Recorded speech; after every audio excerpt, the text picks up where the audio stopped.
ଯୋଉମାନେ ଏବେ ନୂଆ ନୂଆ ମା ହେଇଛନ୍ତି ବା ଯୋଉମାନଙ୍କର ଛୁଆ ସ୍କୁଲ ଯିବା ଟାଇମ୍ ହେଲାଣି ସେମାନଙ୍କ ପାଇଁ ଏ ଭିଡ଼ିଓଟି। ମୋ ଝିଅକୁ 2 ବର୍ଷ 4-5 ମାସ, 2.5 ବର୍ଷ ହବ। ମତେ ବହୁତ ଲୋକ କହିଲେଣି ତାକୁ ପ୍ଲେ ଛାଡ଼, ତା ବ୍ରେନ୍ ଆକ୍ଟିଭ ମାନେ ଏଇ ଟାଇମ୍‌ରେ ହିଁ ବହୁତ ଆକ୍ଟିଭ ଥାଏ, ବହୁତ ସାର୍ପ ଥାଏ, ସବୁ ଜିନିଷ ସେ କ୍ୟାପଚର କରିବ। ଆଜ୍ଞା ମୁଁ କିଛି ମାନେ ଏମିତି କିଛି ବଡ଼ ଆକାରରେ କହୁନି, ବଟ୍ ସେ ପ୍ଲେ ସ୍କୁଲ ଯାଇକି ଯେତିକି ନ ଶିଖିବ ଘରେ ସେତିକି ଶିଖିଲାଣି। କାରଣ ବାପା ମା ହଉଛନ୍ତି ଫର୍ଷ୍ଟ ଟିଚର। ବାପା ମା ଯାହା ଶିକ୍ଷା ଦିଅନ୍ତି ଘରେ ଯାହା ବି ଶିଖିଥାଏ ଛୁଆ ଯାହା ଦେଖେ ସେ ଜିନିଷ ଶିଖେ। ସେ ବହୁତ କିଛି ଜିନିଷ ଶିଖିଲାଣି। ତ ଫାର୍ଷ୍ଟ କଥା ମୋ ଝିଅ ଠିକ୍ ସେ କଥା କହିପାରିନି। ମୁଁ ତାକୁ କାଲି ଆଜି ଯଦି ସ୍କୁଲ ଛାଡ଼ିଦେବି ତା ସହିତ ଯଦି କ'ଣଟା ଖରାପ ହବ, ତା ସହିତ କ'ଣଟା ହଉଛି ସେ ଜାଣିପାରିବ? 2.5 ବର୍ଷର ଛୁଆ ସେ ଜାଣିପାରିବ କି? ତା ସହିତ କୋଉଟା ଭଲ ହଉଛି, କୋଉଟା ଖରାପ ହଉଛି, ତାକୁ କିଏ ଟଚ୍ କରୁଛି, କିଏ ବାଡ଼ଉଛି, କିଏ ଗାଳି କରୁଛି, କିଏ ମେଣ୍ଟାଲ ପ୍ରେସର କରୁଛି, ସେ କି ଜାଣିପାରିବ? କିଛି ଜାଣିପାରିବନି। ତ ମୁଁ କାହିଁକି ସ୍କୁଲ ଛାଡ଼ିବି? ଗୋଟେ ସ୍କୁଲ ଛାଡ଼ିକି ଗ୍ୟାରେଣ୍ଟି କିଏ ମୋତେ ଦେଇପାରିବ ମୋ ଛୁଆ ଭଲରେ ସେଫଲି ଘରେ ଆସିକି ପହଞ୍ଚିବ ବୋଲି? ତ ସେଥିପାଇଁ ନା କାହା କଥା ଆପଣ ଶୁଣନ୍ତୁନି ଯେ ଆପଣଙ୍କୁ କିଏ କହୁଛି ଯେ ଆପଣ ଛାଡ଼ନ୍ତୁ, ସ୍କୁଲ ଛାଡ଼ନ୍ତୁ, ଛୁଆ ଭଲସେ ମିଶିଲେ କଥା ହବ, ଭଲସେ ମିଶିଲେ ଆକ୍ଟିଭ ହବ, ଭଲସେ ମିଶିଲେ ପଙ୍କ୍ଚୁଆଲ ହବ। ଭୁଲ ଧାରଣା ଏସବୁ।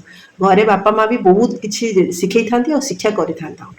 ତ ଏତିକି ମୁଁ କାଇଣ୍ଡଲି ରିକ୍ୱେଷ୍ଟ କରିବି ଯଦି ଛୁଆମାନଙ୍କୁ ଛାଡ଼ୁଛ ନା 4+ ନ ହେଲା ପର୍ଯ୍ୟନ୍ତ ସ୍କୁଲ ଛାଡ଼ନ୍ତୁ ନାହିଁ। କାରଣ ଛୁଆ ଭଲସେ କହିପାରୁ, ଭଲସେ ଫିଲ୍ କରିପାରୁ ତା ସହିତ ହଉଛି କ'ଣ, କୋଉଟା ଖରାପ ହଉଛି, କୋଉଟା ଭଲ ହଉଛି, ତାକୁ କିଏ ବାଡ଼ଉଛି, ତାକୁ କିଏ ମେଣ୍ଟାଲି ପ୍ରେସର କରୁଛି, ସେସବୁ ଜିନିଷ ନା ସେ ଫିଲ୍ କରୁ, ସେ ଜାଣୁ ଯେ ତା ସହିତ ହଉଛି କ'ଣ, ତାପରେ ଯାଇକି ସ୍କୁଲ ଛାଡ଼ିବ। କାରଣ ସ୍କୁଲ ଛାଡ଼ି ଦେଇଥିବେ ତା ସହିତ କ'ଣ ହଉଛି ସେ ଆସି ଘରେ କହିପାରୁନଥିବ ଯେ ମୋତେ ବାଡ଼େଇଛନ୍ତି, କି ଡରିକି ରହୁଥିବ ମୁଁ କହିପାରିବିନି, ଲାଭ କ'ଣ ୟାର? ଆମେ ତ ଆମ ଛୁଆଙ୍କୁ ହରେଇବା ନା। ତ ସେଥିପାଇଁ ସ୍କୁଲ ଯିବା ଆଗରୁ ତାଙ୍କୁ ଏଇସବୁ ଜିନିଷ ଆଗ ଟ୍ରେନ୍ କରିଦିଅନ୍ତୁ ଯେ ତୋ ଯାହା ବି କିଛି ହବ ତୁ ଆଇଦର ଟିଚରଙ୍କୁ କହିବୁ, ଯଦି ଟିଚର ନ ଶୁଣିଲେ ଆସିକି ସାଙ୍ଗେ ସାଙ୍ଗେ ପ୍ୟାରେଣ୍ଟସକୁ କହିବୁ ଯେ ମାମା ଏଇ ଜିନିଷଟା ମୋ ସହିତ ହେଇଛି, କି ମୋତେ ଏମିତି ଲୋକ ଟଚ୍ କରିଛନ୍ତି, କି ମୋତେ ବାଡ଼େଇଛନ୍ତି, କି ଗାଳି କରିଛନ୍ତି।